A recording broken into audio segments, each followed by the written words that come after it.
ಗೋಕರ್ಣದ ಗಣಪ ತುಂಬಾ ಪ್ರಾಚೀನ ಗಣಪ. ಓ ಬಂದರು ಬನವಾಸಿ ಬೌದ್ಧ ಧರ್ಮದ ಕೇಂದ್ರವಾಗಿದ್ದಾಗ ಬನವಾಸಿಯಿಂದ ಸಾವಿರಾರು ಬೌದ್ಧ ಭಿಕ್ಷುಗಳು ಹೊನ್ನಾವರದ ಬಂದರಿನ ಮೂಲಕ ಪುರಕ್ಕೆ ತೆರಳಿದರು ಅಂತ ಬರುತ್ತೆ. ಅನುರಾಧಪುರ ಅಂದ್ರೆ ಶ್ರೀಲಂಕಾ.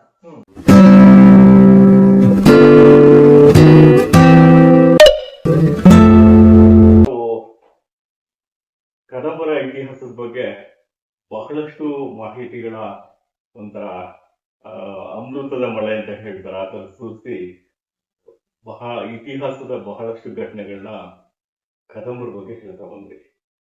ಮುಂದಿನ ಇದು ತಾವು ಬಹಳ ಸಂಶೋಧನೆ ಮಾಡಿದ್ದೀರಾ, ಸಾಕಷ್ಟು ಶಾಸನಗಳನ್ನ ಅಧ್ಯಯನ ಮಾಡಿದ್ದೀರಾ, ಹೊಸ ಹೊಸ ಶಾಸನಗಳು ಅದನ್ನ ಬೆಳಕಿಗೆ ತಂದಿದ್ದೀರಾ. ಇಂಥ ಸಮಯದಲ್ಲಿ ಉತ್ತರ ಕನ್ನಡ ಜಿಲ್ಲೆ ಪೂರ್ತಿ ತಾವು ಓಡಾಡಿದ್ದೀರಾ. ನಿಮಗೆ ಸಿಕ್ಕಂತ ಇತಿಹಾಸ ಸಾರುವಂತ ಬಹಳಷ್ಟು ವಿಚಾರಗಳು ನೆನಪಿನಲ್ಲಿರುತ್ತೆ, ಬಹಳಷ್ಟು ಮಾಹಿತಿ. ಆ ವಿಚಾರಗಳನ್ನ ಹಂಚ್ಕೊಳ್ಳಿ ಅಂತ ಹೇಳಿ ತಮ್ಮನ್ನು ಕೇಳ್ಕೊಳ್ತೀನಿ. ಉತ್ತರ ಕನ್ನಡ ಜಿಲ್ಲೆಯ ಬಹುತೇಕ ಪ್ರದೇಶಗಳಿಗೆ ನಾನು ಕ್ಷೇತ್ರಾನ್ವೇಷಣೆ ಮಾಡಿದ ಹಿನ್ನೆಲೆಯಲ್ಲಿ ಅನೇಕ ಅದ್ಭುತ ಸಂಗತಿಗಳೆಲ್ಲ ಬೆಳಕಿಗೆ ಬಂದಿದೆ. ಅದರಲ್ಲಿ ಕೆಲವೊಂದಷ್ಟು ಪ್ರದೇಶಗಳನ್ನ ನಾನು ಅವಲೋಕನ ಮಾಡುವುದಾದ್ರೆ ಒಂದೊಂದೇ, ಈಗ ಗೋಕರ್ಣ ಅಂತೂ ಅದ್ಭುತ ಪ್ರದೇಶ. ಅದು ಪೌರಾಣಿಕ ಹಿನ್ನೆಲೆಯಲ್ಲಿ, ಐತಿಹಾಸಿಕ ಹಿನ್ನೆಲೆಯಲ್ಲಿ, ಧಾರ್ಮಿಕ ಹಿನ್ನೆಲೆಯಲ್ಲಿ ಅಗಾಧವಾದ ಸಂಗತಿಗಳನ್ನ ಹುದುಗಿಸಿಕೊಂಡಿರುವಂತಹ ಒಂದು ಪುಣ್ಯ ಭೂಮಿ ಗೋಕರ್ಣ ಕ್ಷೇತ್ರ. ಎಷ್ಟೋ ಸಾವಿರಾರು ವರ್ಷಗಳಿಂದ ಅಲ್ಲಿ ಯಜ್ಞ ಯಾಗಾದಿಗಳು, ಪೂಜೆ ಪುನಸ್ಕಾರಗಳು ನಡೆದುಕೊಂಡು ಅವ್ಯಾಹತವಾಗಿ ನಡ್ಕೊಂಡು ಬರ್ತಾ ಇದೆ ಆ ಪ್ರದೇಶದಲ್ಲಿ. ಹೀಗಾಗಿ ಗೋಕರ್ಣ ಮಹಾಬಲೇಶ್ವರ ಸನ್ನಿಧಾನ ಇದೆಯಲ್ಲ, ಅದು ನನಗೆ ಅನೇಕ ಕೌತುಕಗಳಿಗೆ ಕಾರಣವಾದ ಪ್ರದೇಶ. ಅಲ್ಲಿ ಅನೇಕ ಶಾಸನಗಳು ಕೂಡ ಸಿಕ್ತು ಗೋಕರ್ಣದ ಬಗ್ಗೆ. ಅಥವಾ ಉತ್ತರ ಕನ್ನಡ ಜಿಲ್ಲೆಯ ಬೇರೆ ಬೇರೆ ಅರಸರುಗಳು ಗೋಕರ್ಣ ಮಹಾಬಲೇಶ್ವರನಿಗೆ ಕೊಟ್ಟ ದಾನದತ್ತಿಗಳನ್ನು ಉಲ್ಲೇಖ ಮಾಡುವ ಶಾಸನಗಳು, ಹೀಗೆ ಅನೇಕ ಶಾಸನಗಳಿದೆ ಗೋಕರ್ಣದಲ್ಲಿ. ಸೀರೀಸ್ ಗೋಕರ್ಣದ ಶಾಸನಗಳು ಅಂತಾನೆ ಒಂದು ಸಂಪುಟ ಇದೆ. ಕೆಳದಿ ಗುಂಡಾಜೋಶಿರು, ವೆಂಕಟೇಶ್ವರ ಎಲ್ಲ ಸಂಗ್ರಹ ಮಾಡಿದಂಥದ್ದು. ಸೊ ಆ ಶಾಸನಗಳನ್ನ ನೋಡ್ತಾ ಹೋದ್ರೆ ಅಚ್ಚರಿಗಳ ಸರಮಾಲೆಯೇ ನಮ್ಮ ಕಣ್ಣೆದುರಿಗೆ ಬರುತ್ತೆ. ಎಂಥ ಪ್ರದೇಶವಪ್ಪ ಇದು! ಅಲ್ಲಿನ ಕೋಟಿ ತೀರ್ಥ, ಮಹಾಬಲೇಶ್ವರನ ಸನ್ನಿಧಿ, ಆಮೇಲೆ 2ನೇ ಶತಮಾನದ ಗಣಪ. ಡಾಕ್ಟರ್ ಸುಂದರ್ ಅವರು ಹೇಳಿದ ಪ್ರಕಾರ ಗೋಕರ್ಣದ ಗಣಪ ತುಂಬಾ ಪ್ರಾಚೀನ ಗಣಪ. ನಮ್ಮ ಇಡೀ ಉತ್ತರ ಕನ್ನಡ ಜಿಲ್ಲೆ ಅತ್ಯಂತ ಪ್ರಾಚೀನ ಗಣೇಶನ ವಿಗ್ರಹ. 2ನೇ ಶತಮಾನದ್ದು. 4ನೇ ಶತಮಾನದ್ದು ಇದು ಯಾವುದು, ಇಡಗುಂಜಿಯ ಗಣಪತಿ 4ನೇ ಶತಮಾನದ ವಿಗ್ರಹ. ಅದಕ್ಕಿಂತ ಹಿಂದಿನದು ಗೋಕರ್ಣದ್ದು. ಅದಕ್ಕಿಂತ ಹಿಂದಿನದು ಸುಂದರ ಅವರ ಅಭಿಪ್ರಾಯ. ಅವರು ಅವರು ಸಮುದ್ರ ಅವರು. ಹೀಗಾಗಿ ಅವ್ರು ಹೇಳಿದ್ಮೇಲೆ ನಾವು ಅದಕ್ಕೆ ತಲೆ ಬಾರಬೇಕು. ಹೀಗಾಗಿ ಅಷ್ಟು ಪ್ರಾಚೀನ ವಿಗ್ರಹಗಳಿರುವಂತಹ ಒಂದು ಪ್ರದೇಶ ಗೋಕರ್ಣ ಬಂತು, ಇಡಗುಂಜಿ ಬಂತು. ಇಡಗುಂಜಿ ಕ್ಷೇತ್ರ ಕೂಡ ಕದಂಬರ ಕಾಲದಲ್ಲಿ ಇದ್ದಂತಹ ಒಂದು ಪ್ರದೇಶ ಅಂತ ಸಾಬೀತಾಗುತ್ತದೆ, ಇದು 4ನೇ ಶತಮಾನಕ್ಕೆ ಹೋದ್ರೆ. ಹೀಗಾಗಿ ಆಮೇಲೆ ಏನು ಪುರಾಣದಲ್ಲಿ ಉಲ್ಲೇಖ ಆಗುವಂತಹ ಈ ರಾವಣ ಸಂಬಂಧಿಯಾದಂತಹ ಈ Boy, hold this divine finger. Do not place it on the ground. I will call you thrice. If you do not come, I shall set it down. ಈ ರಾವಣ ಸಂಬಂಧಿಯಾದಂತಹ ಈ ಪಂಚಕ್ಷೇತ್ರಗಳೇನಿದೆ, ಪಂಚಕ್ಷೇತ್ರಗಳು ಮೂಡಿದವು ಅಂತ ಬರುತ್ತೆ.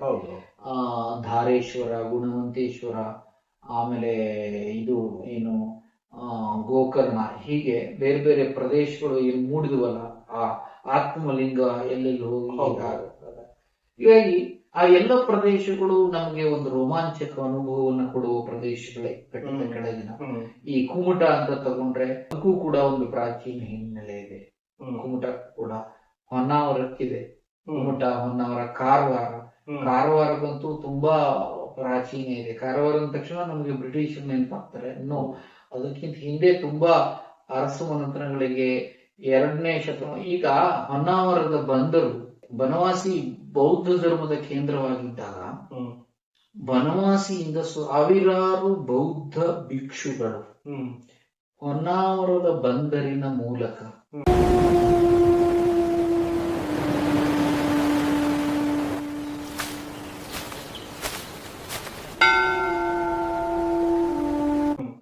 ಆ, ಆ,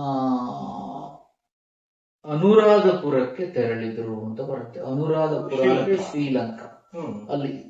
ಅಲ್ಲಿ ಹುಟ್ಟಗಾಮಿನಿ ಹೇಳುವಂತ ಒಬ್ಬ ರಾಜ, ಆ ರಾಜನ ಸಿಂಹಾಸನಾರೋಹಣ ಸಮಾರಂಭಕ್ಕೆ ಇಲ್ಲಿಂದ ಹೋಗ್ತಾರಂತೆ. ಇದು ನಮ್ಗೆ ದೀಪವಂಶದಲ್ಲಿ ಬರ್ತದೆ, ಬೌದ್ಧರ ಗ್ರಂಥದಲ್ಲಿ ಬರ್ತದೆ, ಈ ಉಲ್ಲೇಖ ಬರ್ತದೆ. ಹೀಗಾಗಿ ಹೊನ್ನಾವರ ಬಂದರಿನ ಹಿಸ್ಟ್ರಿ ಓಪನ್ ಆಗತ್ತೆ ಅಲ್ಲಿ. ಇದು ನಮಗೆ ಭಯಂಕರ ಅಚ್ಚರಿ ಕೊಡುವ ಸೋರ್ಸ್. ದೀಪವಂಶ ಮಹಾವಂಶ ಕೃತಿ ನಮ್ಗೆ ಅನೇಕ ಸಂಗತಿಗಳನ್ನ ಈ ರೀತಿ ಬೌದ್ಧರಿಗೆ ಸಂಬಂಧಪಟ್ಟಂತೆ ತಿಳಿಸ್ಕೊಡ್ತದೆ. ವಿಚಿತ್ರ ಅಂದ್ರೆ ಇಂದಿಗೂ ಕೂಡ ಅಲ್ಲಿ ಶ್ರೀಲಂಕಾದಲ್ಲಿ ನಮ್ಮ ಕರ್ನಾಟಕದ ಬನವಾಸಿ ಉಲ್ಲೇಖ ಮಾಡೋರು ಇದ್ದಾರೆ. ಇದೇ ಕನೆಕ್ಷನ್ ನೋಡಿ ಹೆಂಗೆ ಅಲ್ವಾ, ವಿಚಿತ್ರ. ಎಲ್ಲಿಯ ಶ್ರೀಲಂಕಾ, ಎಲ್ಲಿಯ ಬನವಾಸಿ, ಎಲ್ಲಿಯ ಹೊನ್ನಾವರ, ಹೀಗೆ ಹೊನ್ನಾವರ ಪ್ರದೇಶ ನಮ್ಗೆ ತೆರಳು. ಆಮೇಲೆ ನಾವು ಮಂಜುಗುಣಿ ಕ್ಷೇತ್ರಕ್ಕೆ ಬಂದ್ವಿ. ಮಂಜುಗುಣಿ ಕ್ಷೇತ್ರ ಕರ್ನಾಟಕದ ತಿರುಪತಿ. ಮಂಜುಗುಣಿ ಅಂದ್ರೆ ಕರ್ನಾಟಕದ ತಿರುಪತಿ. ಅಲ್ಲಿನ ದೇವಾಲಯ ತುಂಬಾ ಪ್ರಾಚೀನ ದೇವಾಲಯ. ಪ್ರತಿಷ್ಠಾಪನೆ ತಿರುಮಲ ಯೋಗಿಗಳು. ಮಂಜುಗುಣಿಯ ವೆಂಕಟೇಶನನ್ನ ಪ್ರತಿಷ್ಠಾಪನೆ ಮಾಡಿದವರು ತಿರುಮಲ ಯೋಗಿಗಳು. ಅವರೊಬ್ರು ವಿಭೂತಿ ಪುರುಷರು, ಅದ್ಭುತವಾದಂತಹ ಪವಾಡ ಪುರುಷರು, ತಪಸ್ವಿಗಳು. ಅವರು 9ನೇ ಶತಮಾನದಲ್ಲಿ ತಪಸ್ಸು ಮಾಡ್ತಾ ಇದ್ದಾಗ ಅವರಿಗೆ ಅಂಥದ್ದೊಂದು ಅಶರೀರವಾಣಿ ಆಗುತ್ತದೆ. ಇಲ್ಲೇ ಕಂಕಹೃದ ಹೇಳುವಂತ ಒಂದು ಹೊಳೆ ಇದೆ. ಆ ಹೊಳೆಯ ಸಮೀಪ ನೀನು ಹೋದಾಗ ನಿನಗೆ ಅಲ್ಲಿ ಒಂದು ವಿಗ್ರಹ ಸಿಗುತ್ತದೆ. ಆ ವಿಗ್ರಹವನ್ನು ತೆಗೆದುಕೊಂಡು ಒಂದು ಪ್ರದೇಶಕ್ಕೆ ನಿನಗೆ ಎಲ್ಲಿ ಸೂಕ್ತವೋ ಅಲ್ಲಿ, ಇಲ್ಲಿಂದ ಇಷ್ಟು ಮೈಲು ದೂರದಲ್ಲಿ ಅಂತ ಬರುತ್ತೆ, ಅಲ್ಲಿ ಹೋಗಿ ನೀನು ಅದನ್ನ ಪ್ರತಿಷ್ಠಾಪನೆ ಮಾಡು ಅಂತ ಅಶರೀರವಾಣಿ ಆಗಿತ್ತು. ಇದೊಂದು ಪೌರಾಣಿಕ ಹಿನ್ನೆಲೆಯೋ ದಂತಕಥೆ ಏನೋ ತಗೊಳ್ಳಿ, ಆದ್ರೆ ನಾವು ಇತಿಹಾಸದಲ್ಲಿ ಇಂಥದ್ದಕ್ಕೆಲ್ಲ ಪ್ರಾಮುಖ್ಯತೆ ಕೊಡಬೇಕು. ಇದು ಲೆಜೆಂಡ್ರಿ ಅಂತ ಇದನ್ನ ರಿಜೆಕ್ಟ್ ಮಾಡ್ಲಿಕ್ಕೆ ಆಗಲ್ಲ ಅಲ್ವಾ. ಯಾಕೆ ರಿಜೆಕ್ಟ್ ಮಾಡಕ್ ಆಗಲ್ಲ ಅಂತಂದ್ರೆ, ಈ ಲೆಜೆಂಡ್ರಿ ಸ್ಟೋರಿಯಲ್ಲಿ ಏನು ಬಂದಿದೆಯೋ ಅದಷ್ಟು ನಾವೀಗ ಫಿಸಿಕಲಿ ನೋಡ್ಲಿಕ್ಕೆ ಸಾಧ್ಯ ಇದೆ. ಅಲ್ಲಿ ತಿರುಮಲ ಯೋಗಿಗಳು ಗುಹೆ ಇದೆ ಮಂಜುಗುಣಿ ಸಮೀಪನೆ, ಕಂಕಹೃದ ಹೊಳೆ ಇದೆ, ಅಲ್ಲಿಂದ ಇಷ್ಟು ದೂರ ಅಂತ ಏನ್ ಅದಲ್ಲ, ಅದು ಬೇರೆ. ಕಂಕಹೃದ ಇದೆ ಬೇರೆ ಇದೆ. ಅಲ್ಲಿಂದ ಇಷ್ಟು ದೂರ ಅಂತ ಏನ್ ಬಂದಿತ್ತಲ್ಲ ಅಷ್ಟೇ ದೂರಕ್ಕೆ ಈಗ ಮಂಜುಗುಣಿ ಇದೆ. ಅದನ್ನ ಅವರು ಅಶರೀರವಾಣಿ ಆದ ಪ್ರಕಾರ ಅಲ್ಲಿಗೆ ಹೋದಾಗ ವೆಂಕಟೇಶನ ವಿಗ್ರಹ ಸಿಗುತ್ತದೆ. ಆ ವೆಂಕಟೇಶ ವಿಗ್ರಹವನ್ನ ತೆಗೆದುಕೊಂಡು ಅವರು ಬರ್ತಾರೆ. ಬಂದಾಗ ಈಗ ಇರುವ ಸ್ಥಳಕ್ಕೆ ಬಂದಾಗ ಆ ವಿಗ್ರಹ ಭಾರ ಆಗ್ಬಿಡ್ತು. ಭಾರ ಆಗಿ ಅಲ್ಲಿ ಇಟ್ರಂತೆ ಅಲ್ಲೇ ಪ್ರತಿಷ್ಠಾಪನೆ ಆಗ್ಬಿಡ್ತು. ಅಂದ್ರೆ ದೇವರ ಸಂಕಲ್ಪ ಇಲ್ಲಿ ಪ್ರತಿಷ್ಠಾಪನೆ ಆಗ್ಬೇಕು ಅಂತ ಇತ್ತು, ಅಲ್ಲಿ ಪ್ರತಿಷ್ಠಾಪನೆ ಆಯ್ತು. ಆಮೇಲೆ ಎಷ್ಟೋ ಕಾಲಗಳ ನಂತರ ವಾದಿರಾಜರ ಅಣತಿಯ ಮೇರೆಗೆ ಅಲ್ಲಿ ಸಭಾಮಂಟಪವನ್ನ ಇಮ್ಮಡಿ ಅರಸಪ್ಪ ನಾಯಕ ಸೋದೆಯ ರಾಜ ನಿರ್ಮಾಣ ಮಾಡಿಕೊಡ್ತಾರೆ. ಎದುರುಗಡೆ ಮಂಜುಗುಣಿ ಟೆಂಪಲ್ ಎದುರುಗಡೆ ಪಾಠ ಇದೆಯಲ್ಲ ಸಭಾಮಂಟಪ, ಅದನ್ನ ಇಮ್ಮಡಿ ಅರಸಪ್ಪ ನಾಯಕ ನಿರ್ಮಾಣ ಮಾಡಿಕೊಡ್ತಾರೆ ವಾದಿರಾಜರ ಆಣತಿಯ ಮೇಲೆ. ವಾದಿರಾಜ ಇನ್ಫ್ಯಾಕ್ಟ್ ಧರ್ಮಸ್ಥಳಕ್ಕೆ ಹೆಸರಿಟ್ಟವರು ವಾದಿರಾಜರು. ಧರ್ಮಸ್ಥಳಕ್ಕೆ ಧರ್ಮಸ್ಥಳ ಅಂತ ಹೆಸರಿಟ್ಟವರು ಕೂಡ ವಾದಿರಾಜರೇ. ಕುಡುಮ ಅಂತ ಇತ್ತು ಮೊದಲು. ಧರ್ಮಸ್ಥಳದ ಮೊದಲ ಹೆಸರು ಕುಡುಮ. ಆಮೇಲೆ ಅಲ್ಲಿನ ಧರ್ಮದ ಚಟುವಟಿಕೆಗಳಿಗೆ ಮಾರು ಹೋದಂತ ವಾದಿರಾಜರು ಅದನ್ನ ಧರ್ಮಸ್ಥಳ ಅಂತ ಕರೆದರು. ಧರ್ಮಸ್ಥಳಕ್ಕೆ ಹೆಸರಿಟ್ಟವರು ನಮ್ಮ ಸೋದೆಯ ವಾದಿರಾಜರೇ. ಹೀಗಾಗಿ ಇವೆಲ್ಲ ಈ ಸಂಗತಿಗಳೆಲ್ಲ ನಮ್ಗೆ ಬಹಳ ಚಕಿತಗೊಳಿಸ್ತದೆ. ಆಮೇಲೆ ಇನ್ನೂ ಅನೇಕ ಪ್ರದೇಶಗಳಿವೆ. ನಮ್ಮ ಗೇರುಸೊಪ್ಪೆ, ಸಂಗೀತಪುರ, ಸಾಳುವರು ಆಳಿದಂತ ಒಂದು ಪ್ರದೇಶ ಅದು ಸಂಗೀತಪುರ. ಚನ್ನಭೈರಾದೇವಿ 5 ದಶಕಗಳ ಕಾಲ ಆಳ್ವಿಕೆ ಮಾಡಿದಂತ ಮಹಾನ್ ರಾಣಿ ಚೆನ್ನಭೈರಾದೇವಿ, ಪೆಪ್ಪರ್ ಕ್ವೀನ್ ಅಂತಲೇ ಪ್ರಸಿದ್ಧಿಯಾಗಿದ್ದು, ಕಾಳು ಮೆಣಸಿನ ರಾಣಿ ಅಂತಾನೆ ಪ್ರಸಿದ್ಧಿಯಾಗಿತ್ತು. ಅಂತ ಒಬ್ಬ ಶ್ರೇಷ್ಠ ರಾಣಿ ಆಳ್ವಿಕೆ ಮಾಡಿದಂತ ನಾಡು ನಮ್ದು ಉತ್ತರ ಕನ್ನಡ. ಅಫ್ಕೋರ್ಸ್ ಘಟ್ಟದ ಕೆಳಗೆ ಇತ್ತು. ಆಮೇಲೆ ಘಟ್ಟದ ಮೇಲೆ ಮತ್ತು ಘಟ್ಟದ ಕೆಳಗೆ ಇವೆರಡಕ್ಕೆ ಆ ಕಾಲದಲ್ಲಿ ಇದ್ದ ಹೆಸರುಗಳೇ ಬೇರೆ. ಬಾಲಾಘಾಟಿ, ಪಯಣಘಾಟಿ ಅಂತ ಕರಿತಾ ಇದ್ರಂತೆ. ಈಗ ನಾವು ಘಟ್ಟದ ಮೇಲೆ ಘಟ್ಟದ ಕೆಳಗೆ, ಆವಾಗ ಬಾಲಾಘಾಟಿ, ಪಯಣಘಾಟಿ. ಘಟ್ಟದ ಮೇಲೆ ಪಯಣ, ಬಾಲ, ಘಟ್ಟದ ಕೆಳಗೆ ಬಾಲಾಘಾಟಿ. ಆ ತರ ಆ ಹೆಸರಿನಲ್ಲಿ ಕರಿತಾ ಇದ್ರು. ಅರಬ್ಬಿ ಸಮುದ್ರಕ್ಕೆ ಮರುವಟ್ಟುಗಡಲು ಅಂತ ಕರೀತಾ ಇದ್ರು. ಮರುವಟ್ಟುಗಡಲು ಅರಬ್ಬಿ ಸಮುದ್ರದ ಪ್ರಾಚೀನ ಹೆಸರು ಇದು. ಮರುವಟ್ಟುಗಡಲು ಅಂತ ಕರೀತಾರೆ. ಹಾ, ಇದು ಎಷ್ಟು ಚೆನ್ನಾಗಿರುವಂತ ಹೆಸರುಗಳು ಇವೆಲ್ಲ, ಅಚ್ಚ ಕನ್ನಡದ ಹೆಸರುಗಳು. ಆಮೇಲೆ ಈ ಗುಣವಂತೆ ತಗೊಳ್ಳಿ. ಗುಣವಂತೆ ಕೂಡ ತುಂಬಾ ಪ್ರಾಚೀನವಾದಂತಹ ಪ್ರದೇಶ. ಹಳದಿಪುರ, ಕರ್ಕಿ, ಇಲ್ಲೆಲ್ಲ ಪ್ರಾಚೀನ. ಆಮೇಲೆ ಬೇಡಕಣಿ ಅಂತ ಒಂದು ಪ್ರದೇಶ ಇದೆ ಸಿದ್ದಾಪುರ ಸಮೀಪ. ಅಲ್ಲಿ ಒಂದೇ ಪ್ರದೇಶದಲ್ಲಿ ಅನೇಕ ಅಸಂಖ್ಯಾತ ವೀರಗಲ್ಲುಗಳಿದೆ. ಬೇಡ್ಕಣಿಯಲ್ಲಿ ಒಂದೇ ಕಡೆ ಇದೆ. ಅಂದ್ರೆ ಒಂದು ಕಾಲದಲ್ಲಿ ವೀರರನ್ನೆಲ್ಲ ಸಮಾಧಿ ಮಾಡಿದಂತ ಒಂದು ಪ್ರದೇಶ ಅಂತ ಗೊತ್ತಾಗ್ತದೆ ನಮಗೆ. ಬೇಡಕಣಿ, ಸಿದ್ದಾಪುರ. ಆಮೇಲೆ ಸ್ವಾತಂತ್ರ್ಯ ಹೋರಾಟ ಉತ್ತರ ಕನ್ನಡ ಜಿಲ್ಲೆಯಲ್ಲಿ ತುಂಬಾ ಆಗಿತ್ತು. ಬಾರ್ಡೋಲಿ ಅಂತ ಕರೀತಾರೆ ಅಂಕೋಲಾವನ್ನ. ಬಾರ್ಡೋಲಿ ಅಂತ ಸ್ವಾತಂತ್ರ್ಯ ಹೋರಾಟ, ಇದ್ರ ನಮ್ಮ ಅಸಹಕಾರ ಚಳುವಳಿ ನಡೆದಿತ್ತು. ನಾನ್ ಕೋಆಪರೇಷನ್ ಮೂವ್ಮೆಂಟ್ ಎಲ್ಲ ನಡೆದಂತ ಒಂದು ಪ್ರದೇಶ. ಅನೇಕ ಸ್ವಾತಂತ್ರ್ಯ ಹೋರಾಟಗಾರರು ಇದ್ದಾರೆ. ಸ್ವಾತಂತ್ರ್ಯ ಚಳುವಳಿ ತುಂಬಾ ಆಗಿತ್ತು ಉತ್ತರ ಕನ್ನಡದಲ್ಲಿ. ಅದ್ಭುತವಾದಂತ ಒಪ್ಪಿಕೋ ಚಳುವಳಿ ಆಗಿದೆ ಉತ್ತರ ಕನ್ನಡದಿಂದಲೇ ಪ್ರಾರಂಭ, ಪರಿಸರ ಸಂಬಂಧಪಟ್ಟಂತಹ ಚಳುವಳಿ. ಆಮೇಲೆ ವಿಚಿತ್ರವಾದಂತಹ ಕ್ರೌರ್ಯಗಳು ಬ್ರಿಟಿಷರ ಕಾಲಾವಧಿಯಲ್ಲಿ ಉತ್ತರ ಕನ್ನಡದಲ್ಲಿ ಆಗಿದೆ. ಆ ಕ್ರೌರ್ಯಗಳನ್ನ ಎದುರಿಸಿದ ರೀತಿ ಅದ್ಭುತ ಉತ್ತರ ಕನ್ನಡದ ಜನರು. ಎಂತೆಂತ ಸಂಗತಿಗಳು ನಮ್ಗೆ ತೆರೆದುಕೊಳ್ತಾ ಹೋಗುತ್ತದೆ. ಒಂದೊಂದು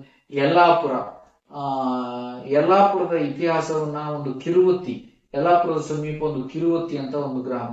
ಆ ಕಿರುವತ್ತಿಯಲ್ಲಿ ಒಂದು ಸರಿಯಬ್ಬರಸಿ ಹೇಳುವಂತ ಒಬ್ಬ ರಾಣಿ ಯಲ್ಲಾಪುರವನ್ನ ಆಳ್ವಿಕೆ ಮಾಡ್ತಾ ಇದ್ದು ಹೇಳುವ ಸಂಗತಿ ತಿಳಿತದೆ.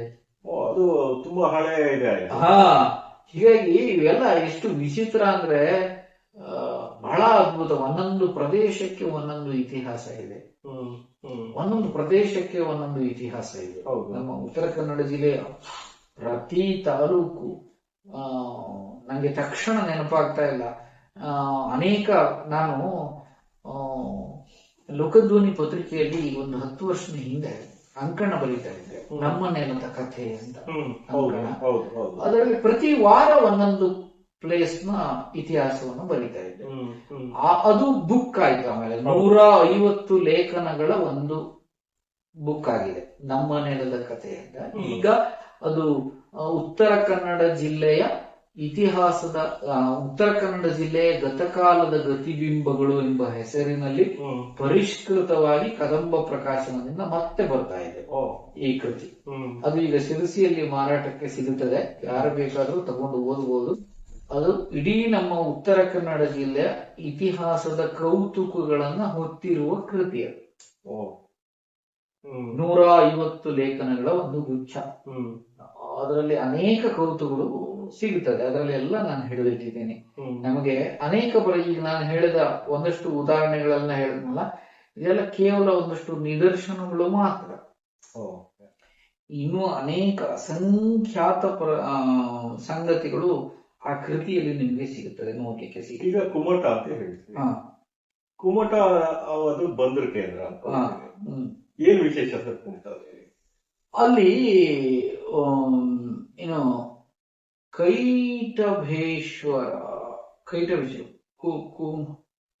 ಕುಮಟಾದಲ್ಲಿ ಒಂದು ದೇವಸ್ಥಾನ ಇದೆ ಪ್ರಾಚೀನ. ಆ ದೇವಸ್ಥಾನದ ಲಿಂಗದ ಕುಮಟೇಶ್ವರ ಅಂತ ಇರಬಹುದು, ಏನೋ ನಂಗೆ ತಕ್ಷಣ ನೆನಪಾಗ್ತಾ ಇಲ್ಲ. ಆ ಕಾರಣಕ್ಕಾಗಿ ಕುಮಟ ಅನ್ನುವ ಹೆಸರು ಬಂತು. ಆ ದೇವರ ಹೆಸರಿನಿಂದಾಗಿ ಹೆಸರಿನ ದೇವಸ್ಥಾನ ಇದೆ ಅಲ್ಲಿ ಇದೆ. ಆಮೇಲೆ ಶಾಂತಿಕಾ ಪರಮೇಶ್ವರಿ ಹೇಳುವಂತ ಒಂದು ದೇವಸ್ಥಾನ ಇದೆ. ಹೆಗಡೆ ಹೇಳುವಂತ ಒಂದು ಗ್ರಾಮ, ಹೆಗಡೆ ಹೇಳುವ ಹೆಸರು, ಆ ಊರಿನ ಹೆಸರು ಹೆಗಡೆ ಅಂತ. ಓ, ಆದ್ರೆ ತುಂಬಾ ಹಳೆ ಊರು. ಹೌದು, ಅಲ್ಲಿ ಶಾಂತಿಕಾ ಪರಮೇಶ್ವರಿ ಒಂದು ಅದ್ಭುತವಾದಂತಹ ದೇವಾಲಯ, ಶಾಂತಿಕಾ ಪರಮೇಶ್ವರಿ. ಅದು ಕೂಡ ಪ್ರಾಚೀನ ಇತಿಹಾಸವನ್ನ ಹೇಳುವಂತ. ಕುಮಟಕ್ಕೂ ಕೂಡ ಒಳ್ಳೆಯ ಇತಿಹಾಸ ಇದೆ. ಕುಮಟ ಒಂದು ಟ್ರೇಡಿಂಗ್ ಸೆಂಟರ್ ಆಗಿದೆ ಈಗಷ್ಟೇ. ಅದರ ಹಿಸ್ಟ್ರಿ ತೆಗೆದ್ರೆ, ಕುಮಟಾದ ಹಿಸ್ಟ್ರಿ ತೆಗೆದ್ರೆ ಅನೇಕ ಸಂಗತಿಗಳು ಕುಮಟಾದ ಇತಿಹಾಸ ಅಂತಾನು ಬರ್ದಿದ್ದೀನಿ ನಾನು. ನಿಮ್ಗೆ ಈ ಕೃತಿ ಉತ್ತರ ಕನ್ನಡದ ಗತಕಾಲದ ಗತಿಬಿಂಬಗಳು ಕೃತಿ ಇದೆಯಲ್ಲ, ಈ ಕೃತಿಯಲ್ಲಿ ನಿಮ್ಗೆ ಎಲ್ಲಾ ಸಂಗತಿಗಳು ಕೂಡ ಸಿಗತ್ತೆ. ಪ್ರತಿ ತಾಲೂಕಿನ ಇತಿಹಾಸ ಸಿಗತ್ತೆ, ಪ್ರತಿ ತಾಲೂಕಿನ ಇತಿಹಾಸ ಅದರಲ್ಲಿ ಸಿಗತ್ತೆ. ಬಹುಶಃ ಇತಿಹಾಸಕ್ಕೆಲ್ಲ ಕಾಳಿ ನದಿ, ಅಘನಾಶಿನಿ ಮತ್ತೆ ಅವೆಲ್ಲ ಸಾಕ್ಷಿ ಅವೆಲ್ಲ ಸಾಕ್ಷಿ ಅಲ್ವಾ? ಇತಿಹಾಸದ ಈ ಎಲ್ಲ ಘಟನೆಗಳಿಗೆ ಆ ನದಿಗಳೇ ಇವೆಲ್ಲಾ ನದಿಗಳು ಅಂತ. ಸರ್, ಒಂದು ಕುತೂಹಲದಿಂದ ಕೇಳ್ತೀನಿ. ನಾವು ಸಹಸ್ರಲಿಂಗ ಹೋಗ್ತೀವಿ, ಅಲ್ಲಿ ಕೆಲವು ಸಹಸ್ರಲಿಂಗ ಒಂದು ಹೇಳಿ ಶಾಸನಗಳು ನಮ್ ಕಣ್ಣಿಗೆ, ಆ ಶಾಸನಗಳ ವಿಶೇಷ ಏನು? ನಿಜ. ಅಲ್ಲಿ ಸಹಸ್ರಲಿಂಗ ನೋಡಿ ಒಂದು ಒಳ್ಳೆ ಧಾರ್ಮಿಕ ಆಧ್ಯಾತ್ಮಿಕ ಪ್ರದೇಶ. ಆ ಸಹಸ್ರಲಿಂಗದ ಹಿಸ್ಟ್ರಿ ಏನು ಅಂತ ಅಂದ್ರೆ, ಹೆಂಗ್ ಮೂಡಿತು ಅದಕ್ಕೆ ಹೆಸರು ಸಹಸ್ರಲಿಂಗ ಬರ್ಲಿಕ್ಕೆ ಕಾರಣ ಸಾವಿರಾರು ಲಿಂಗಗಳಿರುವುದರಿಂದ ಸಹಸ್ರಲಿಂಗ. ಬಟ್ ಅಲ್ಲಿ ಹಿಂಗೆ ಲಿಂಗಗಳು ಬಂದು ಒಂದೇ ಸಲ ಕೆತ್ತಿದ್ದೋ ಅಲ್ಲ, ಅದು ಒಂದೇ ಸಲ ಕೆತ್ತಿದ ಲಿಂಗಗಳಲ್ಲ. ಅದಕ್ಕೆ ಕಾರಣ ಹಿರೇಚಂದ್ರಶೇಖರ ಸರಸ್ವತಿ ಸ್ವಾಮಿಗಳ ಕಾಲಾವಧಿಯಲ್ಲಿ ಸ್ವರ್ಣಮಲಿ ಮಠದ 31ನೇ ಪೀಠಾಧಿಪತಿಗಳಾಗಿದ್ದ ಹಿರೇಚಂದ್ರಶೇಖರ ಸರಸ್ವತಿ ಸ್ವಾಮಿಗಳ ಕಾಲದಲ್ಲಿ ಇಮ್ಮಡಿ ಅರಸಪ್ಪ ನಾಯಕನಿಗೆ ಪುತ್ರ ಸಂತಾನ ಇರಲಿಲ್ಲ. ಅವನು ತನ್ನ ಸಮಸ್ಯೆಯನ್ನ ಹೋಗಿ ಸ್ವಾಮಿಗಳ ಹತ್ರ ಭಿನ್ನವಿಸಿಕೊಳ್ತಾನೆ. ಮುಂದೆ ತನ್ನ ಈ ಸಾಮ್ರಾಜ್ಯವನ್ನ ನೋಡ್ಕೊಂಡು ಹೋಗ್ಲಿಕ್ಕೆ ಪುತ್ರ ಸಂತಾನ ಇಲ್ಲ ಸ್ವಾಮಿಗಳೇ, ನನಗೆ ಪುತ್ರ ಸಂತಾನ ಆಗ್ಲಿಕ್ಕೆ ನಾನು ಏನು ಮಾಡಬೇಕು, ಅನುಗ್ರಹ ಮಾಡಿ ಅಂತ ಹೇಳಿದಾಗ, ಏನೂ ಇಲ್ಲಪ್ಪ, ಇದು ಪವಿತ್ರವಾದ ನದಿ ಶಾಲ್ಮಲಾ ನದಿ, ಇಲ್ಲಿ ಒಂದು ಶಿವಲಿಂಗವನ್ನ ಕೆತ್ತಿಸಿ ಕೊಡ್ತೇನೆ ಹೇಳುವಂತ ಹರಕೆ ಮಾಡ್ಕೋ ಅಂತ ಹೇಳ್ತಾರೆ. ಆಗ ಮಾಡಿಕೊಂಡ ಹಿನ್ನೆಲೆಯಲ್ಲಿ ಅವನಿಗೆ ಪುತ್ರ ಸಂತಾನ ಆಗುತ್ತದೆ. ಆ ನೆನಪಿಗೋಸ್ಕರವಾಗಿ ಸದಾಶಿವರಾಜೇಂದ್ರ ಹೇಳುವ ಹೆಸರೇ ಇರ್ತಾನೆ ಮಗನಿಗೆ. ಸದಾಶಿವನ ಕೃಪೆಯಿಂದ ಹುಟ್ಟಿದ ಅನ್ನೋ ಕಾರಣಕ್ಕಾಗಿ. ಸೊ ಆ ಹರಕೆಯ ಪರಂಪರೆ ಮುಂದುವರಿ, ಎಲ್ಲರೂ ಹರಕೆ ಹೊತ್ಕೊಳ್ಳೋದು ಪ್ರಾರಂಭ ಮಾಡಿದ್ರು. ಹರಕೆ ಹೊತ್ಕೊಳ್ಳೋದು, ಲಿಂಗ ಕೆತ್ಸ್ಕೊಳ್ಳೋದು, ಹರಕೆ ಹೊತ್ಕೊಳ್ಳೋದು, ಲಿಂಗ ಕೆತ್ಸ್ಕೊಳ್ಳೋದು. ಹಿಂಗಾಗಿ ಸಾವಿರಾರು ಲಿಂಗಗಳು, ಸಹಸ್ರ ಲಿಂಗ. ಅದಕ್ಕೆ ಸಾಕ್ಷಿ ಎಷ್ಟೋ ಶಾಸನಗಳಿದೆ. ರಾಮಚಂದ್ರ ನಾಯಕ ನಿರ್ಮಿತ ಲಿಂಗವು ಒಂದ್ ಶಾಸನ. ಅದರ ಅರ್ಥ ರಾಮಚಂದ್ರ ನಾಯಕ ಏನೋ ಒಂದು ಹರಕೆ ಹೊತ್ಕೊಂಡ, ಹರಕೆ ಈಡೇರಿಸ ಲಿಂಗ ಕೆತ್ಕೊಟ್ಟ, ಬರ್ಸ್ದ. ಸದಾಶಿವರಾಜೇಂದ್ರ ನಿರ್ಮಿತ ಲಿಂಗವು, ಅಲ್ಲೆಲ್ಲ ಇರೋ ಶಾಸನ ಇದೆ. ಯಾರ್ಯಾರು ಯಾವ್ಯಾವಾಗ ಲಿಂಗವನ್ನ ಕೆತ್ತಿಸ್ಕೊಟ್ರು ಹೇಳೋದನ್ನ ಉಲ್ಲೇಖ ಮಾಡ್ತಾರೆ. ಇದು ಸಹಸ್ರಲಿಂಗ ಹಿಸ್ಟ್ರಿ. ಸೊ ನಾವು ಹಾಗೆ ಮುತ್ತಿನಕೆರೆ ಬರ್ತೀವಿ. ಆ ಮುತ್ತಿನಕೆರೆಗೆ ಬಂದ್ರೆ ಅದು ಒಂದು ಈ ಸೋಂದಾದ ಜೈನ ಮಠದ ಸಮೀಪ ವೆಂಕಟರಮಣ ದೇವಸ್ಥಾನ ಇದೆ. ಆ ವೆಂಕಟರಮಣ ದೇವಸ್ಥಾನದ ಎದುರುಗಡೆ ಇರುವಂತ ಪುಷ್ಕರಣಿ, ಸುಂದರವಾದ ಪುಷ್ಕರಣಿ. ಸೋಂದಾದ ರಾಣಿಯವರುಗಳ ಕಥೆಯನ್ನ ಹೇಳ್ತಾರೆ. ಒಬ್ಬ ರಾಣಿಗೆ, ಅಂದ್ರೆ ರಾಣಿ ತನ್ನ ಪತಿಗೆ ಒಂದು ವಿಪರೀತ ಕಾಯಿಲೆ ಬಂದ್ಬಿಡುತ್ತದೆ. ಬೆನ್ನಿನ ಮೇಲೆ ಬೊಕ್ಕೆಗಳು ದೊಡ್ಡ ದೊಡ್ಡ ಬೊಕ್ಕೆಗಳು ಏಳುವಂತ ಕಾಯಿಲೆ. ಏನ್ ಮಾಡಿದ್ರು ಪರಿಹಾರ ಆಗಲ್ಲ. ಆಗ ಅವಳು ಹರಕೆ ಹೊತ್ಕೊಳ್ತಾಳೆ. ಇಲ್ಲಿ ವೆಂಕಟರಮಣನಿಗೆ ಹರಕೆ ಹೊತ್ಕೊಂಡು ಅದು ವಾಸಿ ಆದ್ರೆ ತನ್ನ ಮೂಗುತಿಯ ಮುತ್ತಿನ ಬೆಲೆಯಲ್ಲಿ ಒಂದು ಕೆರೆಯನ್ನ ತೋರಿಸಿಕೊಡ್ತೇನೆ ಅಂತ. ಆಗ ವಾಸಿಯಾದ ಹಿನ್ನೆಲೆಯಲ್ಲಿ ಅವಳು ಮಾತಿನಂತೆ, ಹರಕೆಯಂತೆ ವಜ್ರದ ಮುತ್ತಿನ ಬೆಲೆಯಲ್ಲಿ ನಿರ್ಮಿಸಿದ ಕೆರೆ ಅದಾದ್ದರಿಂದ ಮುತ್ತಿನ ಕೆರೆ ಆಯಿತು. ಇದು ಒಂದು. ಇನ್ನೊಂದು, ಅದಕ್ಕೆ ಹೆಸರು ಬರ್ಲಿಕ್ಕೆ ಕಾರಣ, ಆ ಕೆರೆಯ ಸಮೀಪನೇ ಒಂದು ಮಿಂಟಿಂಗ್ ಪ್ಲೇಸ್ ಇದೆ, ಅಂದ್ರೆ ನಾಣ್ಯ ಉತ್ಪಾದನಾ ಕೇಂದ್ರ.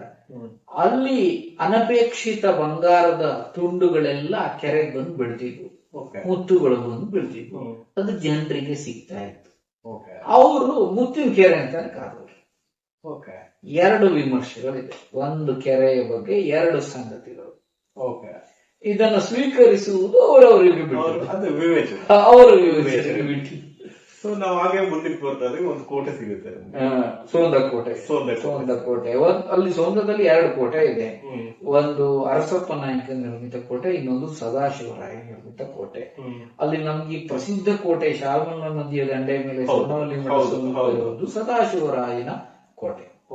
ಅವನು ಅಲ್ಲೂ ಒಂದು ಕಲ್ಲಿಂದು ಮಂಚ ಇದೆ. ಕಲ್ಲಿನ ಮಂಚ ಅಲ್ಲ, ಅದು ಬಹಳ ಜನ ಕಲ್ಲಿನ ಮಂಚ ನ್ಯಾಯಪೀಠ ಅಂತ ಇದೆ. ಅದು ನ್ಯಾಯಪೀಠ. ನ್ಯಾಯಪೀಠ ನ್ಯಾಯವನ್ನು ಕೊಡುವ ಸಂದರ್ಭದಲ್ಲಿ ರಾಜ ಅದರ ಮೇಲೆ ಕುತ್ಕೊಂಡು ನ್ಯಾಯ ಕೊಡ್ತಾ ಇದ್ದ ನ್ಯಾಯಪೀಠ. 14x14 ಇದೆ ಅದು. 14x14 ಏಕಶಿಲಾ ಪೀಠ. ಒಂದೇ ಶಿಲೆ, ಅದು ಫಿಕ್ಸ್ಡ್ ಅಲ್ಲ. ಎಷ್ಟು ದೊಡ್ಡ ಶಿಲೆ, 14x14. ಅದು ನೋಡಿದ ತಕ್ಷಣ ಸಿಮೆಂಟ್ ಇಂದ ಅನ್ಬೇಕು, ಅಷ್ಟು ಬ್ಯೂಟಿಫುಲ್ ಇದೆ, ಅಷ್ಟು ಚೆನ್ನಾಗಿದೆ. ಡಾಲರೈಟ್ ಸ್ಟೋನ್ ಅಲ್ಲಿ ಮಾಡಿದ್ದು, ಅಷ್ಟು ಚೆನ್ನಾಗಿದೆ ಅದು. ಅಲ್ಲಿ ಮತ್ತೆ ಫಿರಂಗಿಗಳು ಕೂಡ ಇದೆ. ಆಮೇಲೆ ಬೇರೆ ಬೇರೆ ಆಕಾರದ ಬಾವಿಗಳಿದೆ, ನಕ್ಷತ್ರ ಬಾವಿ ಇದೆ, ಸ್ಟಾರ್ ಶೇಪ್ಡ್ ವೆಲ್ ಇದೆ, ರಾಣಿ ಸ್ನಾನಗೃಹ ಇದೆ, ಅರಮನೆ ಅವಶೇಷ ಇದೆ, ಕೋಟೆ ಗೋಡೆ ಇದೆ, ಎಲ್ಲ ಇದೆ ಅಲ್ಲಿ. ಬಹುಶಃ ನಾವು ಶಾಮನೂರದಲ್ಲಿ ದಾಟ್ತಾ ಇದ್ದಾಗೆ ನಮ್ಗೆ ಕಾಣ್ತದೆ ಕ್ಯಾನನ್ಗಳು. ಅದು ಕ್ಯಾನನ್ ಕಾಣುತ್ತೆ, ಕ್ಯಾನನ್ಗಳೇ ಕಾಣ್ತದೆ ನಮ್ಗೆ. ಗುರಿ ಇಟ್ಕೊಂಡು ಆ ಕಡೆ ಹೊಡಿತಾ ಇದ್ದಾರೆ. ಪೋರ್ಚುಗೀಸ್ ಕಾಲದ ಫಿರಂಗಿಗಳು.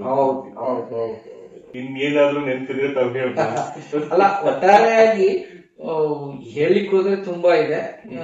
ಉತ್ತರ ಕನ್ನಡ ಜಿಲ್ಲೆ ಅಂದ್ರೆ ಒಂದೇ ಮಾತಲ್ಲಿ ಹೇಳ್ಬೇಕು ಅಂತ ನಮ್ಗೆ ಸುಂದರ್ ಅವರೇ ಹೇಳಿದ್ನ ಈ ಮಾತು. ಕರ್ನಾಟಕದ ಇತಿಹಾಸದ ಕೀಲಿಕೈ. ಉತ್ತರ ಕನ್ನಡ ಜಿಲ್ಲೆ ಅಂದ್ರೆ ಕರ್ನಾಟಕದ ಇತಿಹಾಸದ ಕೀಲಿಕೈ ಅಂತ ಹೇಳಿ. ಸೊ ಕರ್ನಾಟಕದ ಇತಿಹಾಸ ಓಪನ್ ಮಾಡ್ಬೇಕಂದ್ರೆ ಈ ಕೀ ತಿರುಗಬೇಕು ಅಂತ ಹೇಳ್ತಾರೆ. ಎಂತ ಒಳ್ಳೆ ಮಾತು ಅಂದ್ರೆ ಇತಿಹಾಸ ಅಂದ್ರೆ ರಾಜಕೀಯ ಇತಿಹಾಸ ಆರಂಭ ಆಗುವುದೇ ಇಲ್ಲಿಂದ, ಕದಂಬರಿಂದ. ಹೀಗಾಗಿ ಕೀಲಿಕೈ ಅದು. ಸುಂದರವಾದಂತಹ ವ್ಯಾಖ್ಯಾನ ಅಂದ್ರೆ ಇದು. ಅಂದ್ರೆ ಅಲ್ಲಿಂದ ಓಪನ್ ಮಾಡ್ಬೇಕು ನೀವು ಅಂತ, ಕರ್ನಾಟಕ ಹಿಸ್ಟ್ರಿಯನ್ನ ಅಲ್ಲಿಂದ ಓಪನ್ ಮಾಡ್ಬೇಕು ಅಂತ ಹೇಳ್ತಾರೆ.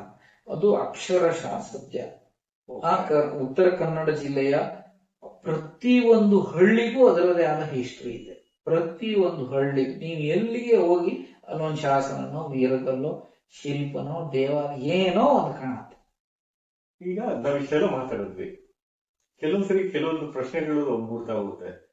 ನಮ್ಗೆ ಇವತ್ತಿನ ಇದಕ್ಕೆ ಇತಿಹಾಸ ಯಾಕೆ ಇತಿಹಾಸ ಯಾಕೆ ಬೇಕು ಅಂದ್ರೆ ನಾನು ಸಾಮಾನ್ಯವಾಗಿ ಎಲ್ಲ ಕಡೆ ಹೇಳೋದು ಒಂದೇ ಮಾತು, ಇತಿಹಾಸ ಯಾಕೆ ಬೇಕಾ?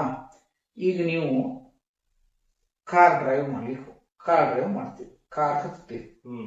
ಕಾರ್ ಹತ್ತಿದಾಗ ಅಲ್ಲಿ ಪಕ್ಕದಲ್ಲಿ ಒಂದು ಮಿರರ್ ಇರುತ್ತೆ, ಹೌದಾ?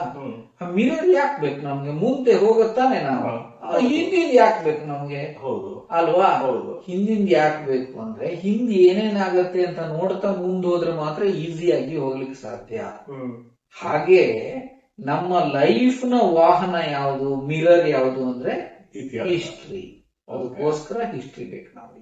ಒಂದೇ ಲೈನ್ ಅಲ್ಲಿ ಹೇಳ್ಬೇಕು ಅಂದ್ರೆ ನಮ್ಗೆ ಹಿಂದಿನ ಒಳ್ಳೆಯದು ಯಾವುದು, ಕೆಟ್ಟದ್ದು ಯಾವುದು, ಯಾವುದು ಮಾಡಿದ್ರೆ ಸರಿ, ಯಾವುದು ಮಾಡಿದ್ರೆ ತಪ್ಪು, ಯಾವುದು ನಮ್ಮ ಬದುಕಿಗೆ ಪೂರಕ, ಯಾವುದು ಮಾರಕ, ಈ ಎಲ್ಲಾ ತಿಳಿಬೇಕು ಅಂದ್ರೆ ಹಿಸ್ಟ್ರಿ ಬೇಕು. ಹಿಸ್ಟ್ರಿ ಇಲ್ಲದೆ ಇದರ ಅರಿವು ನಮಗೆ ಬರ್ಲಿಕ್ಕೆ ಸಾಧ್ಯ. ಯಾಕೆ ಒಂದೇ ಒಂದು ಅಂತಂದ್ರೆ ಸಿಂಪಲ್ ಆಗಿ ಹೇಳ್ಬೇಕು ಅಂದ್ರೆ ಒಂದು ಪ್ರದೇಶದ ಮೇಲೆ ಪ್ರೌಡ್ ಫೀಲ್ ಬರ್ಬೇಕು ಅಂದ್ರೆ ಶಿ ಶುಡ್ ರೀಡ್ ಹಿಸ್ಟ್ರಿ. ಇಲ್ಲ ಬರಕ್ ಸಾಧ್ಯನೇ ಇಲ್ಲ. ಈಗ ನಿಮ್ಮ ಊರಿನ ಕತೆ ನಿಮಗ್ ಗೊತ್ತಿಲ್ಲ ಅಂದ್ರೆ ನಿಮ್ಮ ಊರಿನ ಮೇಲೆ ಪ್ರೀತಿನೇ ಬರಲ್ಲ ನಿಮಗೆ. ಅದಕ್ಕೆ ಹಿಸ್ಟ್ರಿ ಬೇಕು. ಸಿಂಪಲ್ ಆಗಿ ಹೇಳ್ಬೇಕು. ಸಾಮಾನ್ಯವಾಗಿ ನಾವೆಲ್ಲ ಏನಂತ ಕೊಡ್ತೀವಿ, ನಮ್ಮನೆ ಬಗ್ಗೆ ನಾವ್ ಇದು ಮಾಡಲ್ಲ, ಬೇರೆಯವ್ರ ಹೋಗಿದಾಗ ನಮ್ಮನೆ ಬಗ್ಗೆ ಪ್ರಾಬ್ಲಮ್. ನಿಜ ನಿಜ ನಿಜ ನಿಜ. ಸೊ ಇವತ್ತಿನ ಇತಿಹಾಸದ ಕಥೆನೂ ಹಾಗೆ ಆಗುತ್ತೆ. ಬೇರೆಯವ್ರು ಯಾರೋ ವಿದೇಶಿಯರು ಬಂದು ಹೇಳಿದಾಗ ಇದು ಅಂತ ಹೇಳಿ. ಆದ್ರೆ ಒಂದು ವಿಶೇಷ, ಯಾಕೆಂದ್ರೆ ಒಬ್ಬ ಇತಿಹಾಸಕಾರನಾಗಿ ನಿಮ್ಗೆ ಹೇಳ್ಬೇಕು, ನಾವೆಲ್ಲ ರಾಜ್ಯೋತ್ಸವ ಸಮಯದಲ್ಲಿ ಕದಂಬ ನೆನ್ಸ್ಕೊಳ್ತೀವಿ, ಚಾಲುಕ್ಯರ ನೆನ್ಸ್ಕೊಳ್ತೀವಿ, ಹೊಯ್ಸಳರನ್ನ ನೆನ್ಸ್ಕೊಳ್ತೀವಿ, ವಿಜಯನಗರದ ನೆನ್ಸ್ಕೊಳ್ತೀವಿ, ಜೊತೆಗೆ ನದಿಗಳನ್ನೆಲ್ಲ ನೆನ್ಸ್ಕೊಳ್ತೀವಿ. ಆದ್ರೆ ಆ ಒಂದು ಸಂಬಂಧಪಟ್ಟಂತ ದೇವಸ್ಥಾನಗಳನ್ನೇ ಆಗ್ಲಿ ಶಾಸನಗಳನ್ನೇ ಆಗ್ಲಿ ಮಾಡ್ಬಿಡಿಸ್ತಾ ಇದ್ವಿ. ಈ ನಿಟ್ಟಿನಲ್ಲಿ ನಾವು ಕನ್ನಡಿಗರು ಅಂತ ಹೇಗೆ ಅನ್ಕೊಳ್ತಾ ಇದ್ವಿ? ಅಲ್ಲ, ಇದು ಎಲ್ಲ ನಮ್ಮ ದೇಶದ ಪರಿಸ್ಥಿತಿ. ಇದು ನಮ್ಮ ಎಲ್ಲಾ ರಾಜ್ಯದಲ್ಲೂ ಬಹುಶಃ ಈ ಒಂದು ಸಮಸ್ಯೆ ಇದೆ. ಇದಕ್ಕೆ ಕಾರಣ ಅಂತಂದ್ರೆ ನಮ್ಮ ಶಿಕ್ಷಣ ವ್ಯವಸ್ಥೆಯ ದೋಷ. ನಮ್ಮ ಶಿಕ್ಷಣ ವ್ಯವಸ್ಥೆಯಲ್ಲಿ ಎಲ್ಲೂ ಕೂಡ ಈ ಐತಿಹಾಸಿಕ ಕುರುಹುಗಳ ಸಂರಕ್ಷಣೆಯ ಬಗ್ಗೆ ಒಂದು ಸೀರಿಯಸ್ ಥಾಟ್ ಇಲ್ಲ. ಈಗ ಫಾರಿನ್ ಕಂಟ್ರೀಸ್ ಅಲ್ಲೆಲ್ಲ ಅಲ್ಲಿ ಬೇರೆನೆ ಕೊಡ್ತಾರೆ ಅವರು. 100 ವರ್ಷದ ಹಿಸ್ಟ್ರಿನೂ ತಲೆಯಲ್ಲಿ ಇಟ್ಕೊಂಡು ಮೆರೆಸ್ತಾರೆ ಅವರು. ಒಂದಿಷ್ಟು ದೊಡ್ಡ ಗಂಟೆ ಬೆಲ್ ಇದ್ರೆ ಸಾಕು ಫಾರಿನ್ ಕಂಟ್ರೀಸ್. ಅದನ್ನ ಹೆಂಗ್ ನೋಡ್ಕೋತಾರೆ ಅಂದ್ರೆ ಅದು ಕ್ಯೂದಲ್ಲಿ ಹೋಗ್ತಾರೆ ನೋಡ್ಲಿಕ್ಕೆ. ಒಂದ್ ಬೆಲ್ ನೋಡ್ಲಿಕ್ಕೆ ಕ್ಯೂದಲ್ಲಿ ಹೋಗ್ತಾರೆ. ನಾವು ಸಾವಿರಾರು ವರ್ಷದ ಬ್ಯೂಟಿಫುಲ್ ಕಾರ್ವ್ಡ್ ಕರ್ವಿಂಗ್ ಶಿಲ್ಪ ಬಿದ್ಕೊಂಡಿದ್ರೆ ಮೆಟ್ಕೊಂಡು ಹೋಗ್ತೀವಿ, ತುಳ್ಕೊಂಡು ಹೋಗ್ತೀವಿ.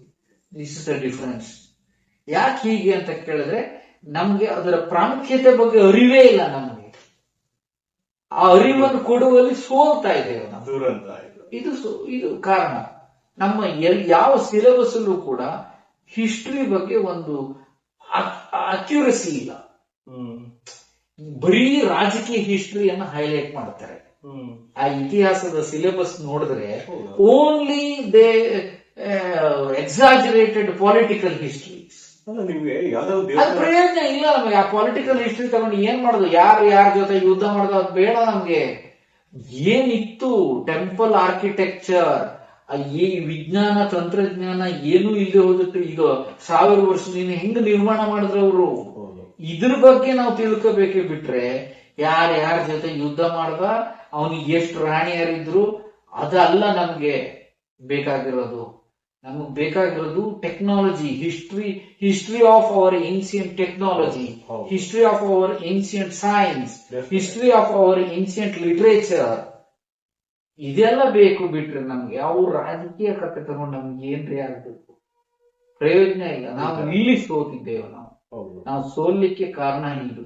ಒಂದ್ ಕಡೆ ನದಿನಲ್ಲೆಲ್ಲ ತಗೊಂಡೋಗಿ ಬಾಟ್ಲಿಗಳೆಲ್ಲ ನದಿಗಳನ್ನ ಹಾಳು ಮಾಡಿ, ಇನ್ನೊಂದ್ ಕಡೆ ಇತಿಹಾಸಕ್ಕೆ ಸಂಬಂಧಪಟ್ಟಂತ ಶಾಸನಗಳನ್ನ ಅಥವಾ ದೇವಸ್ಥಾನಗಳನ್ನ ಹಾಳು ಮಾಡ್ತಾ ಇದ್ವಿ ಅಂತ ಹೇಳಿ. ನಿಜವಾಗ್ಲೂ ಒಂದು ಒಳ್ಳೆಯ ಸುದಿನ ಸರ್. ಬಹಳಷ್ಟು ವಿಚಾರಗಳನ್ನ ಮಾತಾಡಿದ್ವಿ. ನೀವು ಇದುವರೆ ತನಕ ತಾಳ್ಮೆಯಿಂದ ನಿಮ್ಮ ಬ್ಯುಸಿ ಶೆಡ್ಯೂಲ್ ನಲ್ಲೂ ನಮ್ಗೆ ಟೈಮ್ ಕೊಟ್ಟಿದ್ದು ಬಹಳ ಸಂತೋಷ ಸರ್. ಧನ್ಯವಾದ. Thank you